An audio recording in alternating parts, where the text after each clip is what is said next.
El actor más relevante del transporte público recibe diferentes nombres según el lugar de origen: bus, microbús, colectivo, ómnibus, liebre, camión, guagua, son algunos de ellos. Todos nosotros hemos vivido alguna situación anecdótica o hemos conocido algún personaje curioso arriba de este emblemático transporte público. Hoy les vengo a relatar el cuento Pare Chofer, incluido en la antología literaria de la revista El Narratorio.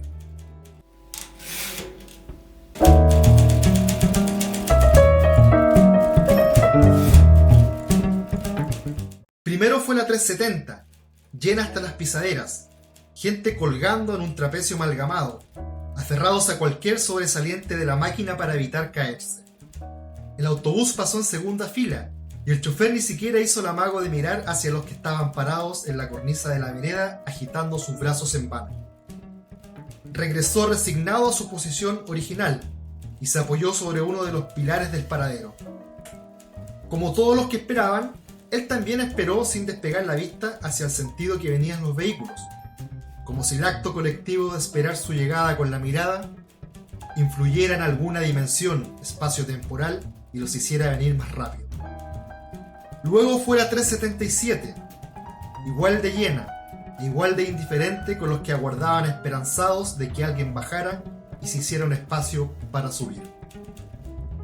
De nuevo los que se abalanzaban sobre la cornisa de la acera volvían a sus posiciones, en un ritual de repliegue humano, como un cardumen sincronizado que cambia de rumbo. La tarde estaba aún pegajosa. El calor del verano y el cansancio de un día completo de trabajo se condensaban en las camisas y blusas de hombres y mujeres que aguardaban el transporte público que los llevaría de vuelta a casa. Después de este nuevo desaire, empezó a mirar con envidia a los que sí podían subir al microbús que les servía. Los que no, solidarizaban entre sí mimetizando sus caras. Aún quedaba una esperanza. Había un tercer recorrido, el 313, que pasaba tarde, mal y nunca, y lo dejaba a más de 20 minutos a pies de su casa, por lo que era la última alternativa. A lo lejos divisó un manchón amarillo, cuya rectangularidad se definía gradualmente. Al ver un nebuloso 3 en uno de los números que traía estampado el ómnibus, sonrió optimista. Cuando vio pegado a ese 3 una cifra que no le hacía sentido, achicó los ojos para agudizar la mirada y corroborarlo. No eran sus ojos los que lo engañaban, era la 377 nuevamente. Esta irregularidad en la frecuencia lo desconcertó de algún modo. El mecanismo de control de los sapos funcionaba como reloj suizo. Estos trabajadores informales se encargaban de decirle a los conductores el tiempo transcurrido entre micros del mismo recorrido que pasaban por un punto. Dependiendo de cuántos minutos había de diferencia, este apuraba la marcha o continuaba con calma, para así evitar que la cercanía o distancia con las otras máquinas lo perjudicara en la recaudación. Ninguno de los que aguardaban junto a él compartió su extrañeza. Solo les importaba confirmar si se veía lo suficientemente llena o no para preparar la maniobra de abordaje. A medida que el autobús se acercaba a la parada, los impacientes peatones preparaban sus mejores tácticas. El viraje de la máquina desde la segunda pista hacia la pista más cercana a la acera fue la primera señal de alerta. El cardumen compacto, que solidarizaba en la espera, ahora era una manada disgregada que rivalizaba en el embarque. Previendo que habría espacio, los más avesados se posicionaron en los puestos de avanzada, calculando el lugar donde se abriría la puerta delantera. La maniobra de otros, más osada, era situarse en el lugar donde se abriría la puerta trasera y subir por allí, a riesgo de entorpecer la bajada de los pasajeros que descendían y llevarse puteadas y codazos. Él, en cambio, no había pensado en ningún plan, por lo que el aparcamiento lo tomó casi de sorpresa. A fuerza de empujones logró quedar a 2 pasos de la pisadera, pero al ver a su lado a una viejecita de bolso en mano, una mezcla de compasión y cortesía lo llevó a quedarse inmóvil, dándole el paso. Se quedó abajo, consolándose de al menos haber hecho una buena acción. Buscó la mirada de algún otro que se hubiera quedado abajo también, para presumir el gesto, pero no encontró a nadie. Todos los que estaban aguardando junto a él habían logrado subir.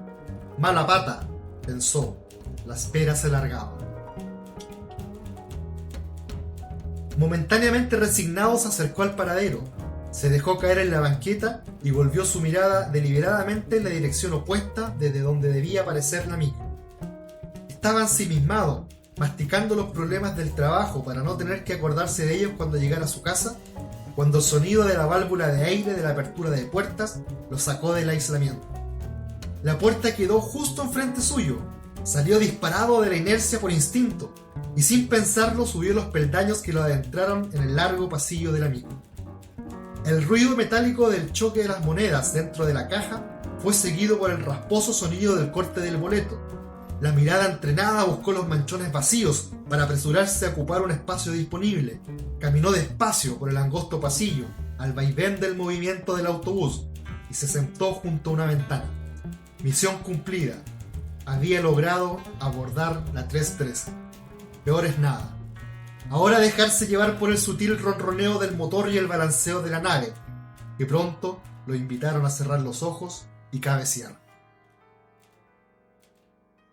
Cuando escuchó el chillido, se despertó de un salto. Medio desorientado volteó la cabeza hacia atrás y vio a la mujer de pie, gritando mientras tiraba del cordel, como colgándose de él. ¡La puerta! De seguro el timbre estaba roto, y quizás con el ruido del tráfico y la delgada voz de la mujer, el chofer no la había escuchado. ¡La puerta, hombre!, irrumpió un señor con un potente vozarrón. Enseguida los pasajeros solidarios se unieron al coro, y entre patadones en el piso y golpeteos en las ventanas, lograron poner al chofer al tanto de la situación. Sin inmutarse, el chofer se detuvo varias cuadras más allá de donde debía bajarse la mujer, quien descendió resignada. Luego del episodio se quedó despierto mirando por la ventana, mirando a la gente entrar y salir, pensando en nada y en todo, divagando. Se distrajo mirando a su alrededor. Era una micro común y corriente, como cualquiera de las que circulaba por la ciudad, pero siempre había esa pequeña individualidad que le permitía a cada una destacarse del resto. Del espejo retrovisor colgaba un amasijo de pinitos de olor. Unos sobre otros, los verdes aromatizantes se apretaban y soltaban entre sí al compás del movimiento. Sobre la visera que protegía al conductor del exceso de luz, se desparramaba una colección de clásicos autoadhesivos que decían: Dios es mi copiloto. Niños mayores de 7 años pagan su pasaje. Y el clásico: la radio del vehículo puede funcionar a volumen moderado, siempre y cuando ningún pasajero se oponga.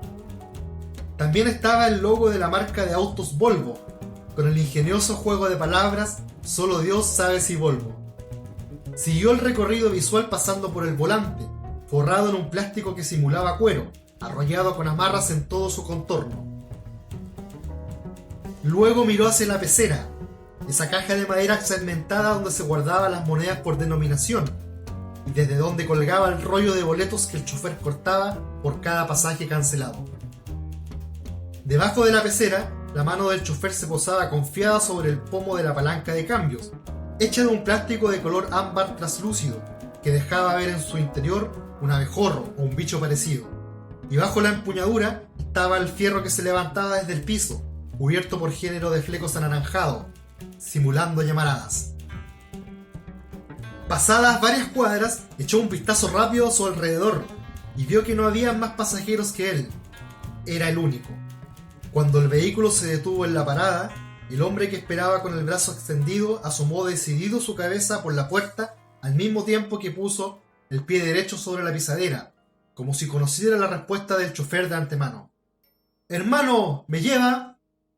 Un gesto indefinido que solo podía ser interpretado por un sí, y el hombre de camisa azul ya estaba encaramado a la máquina, sentándose en el primer asiento que encontró.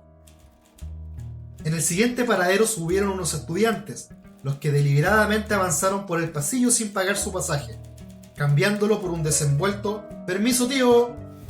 Los revoltosos, naturalmente, avanzaron hasta los últimos asientos, desde donde quebraron el silencio que llevaba el viaje hasta ese momento, con sus bromas y burlas entre ellos. Ese mismo bullicio y desparpajo se repitió cuando el ómnibus estaba a punto de arrancar en un semáforo, y los escolares avisaron a grito pelado que alguien venía corriendo. «¡Espere, tío!», se escuchó a coro. El conductor miró por el espejo retrovisor y al ver los aspavientos de la chiquillada que le señalaba a la corredora que se acercaba, retrasó la partida y abrió la puerta trasera para esperarla. Sin inmutarse se comió los bocinazos e insultos de los automovilistas que venían atrás. ¡Gracias, papito! Se escuchó con resonancia la voz de la muchacha, que cargaba en sus brazos un niño de unos 3 años, quien se lamentaba por haberse lastimado la rodilla en el jardín y haber roto su pantalón. Acalorada y sudada, la chica de pollera verde se sentó al otro lado del pasillo, frente a él. La vio jadear durante un buen rato y pensó que se levantaría de su asiento a pagar por el pasaje luego de reponerse de la carrera, pero cuando vio al niño apoyar la cabeza sobre su pecho y dormirse, se dio cuenta que eso no ocurriría.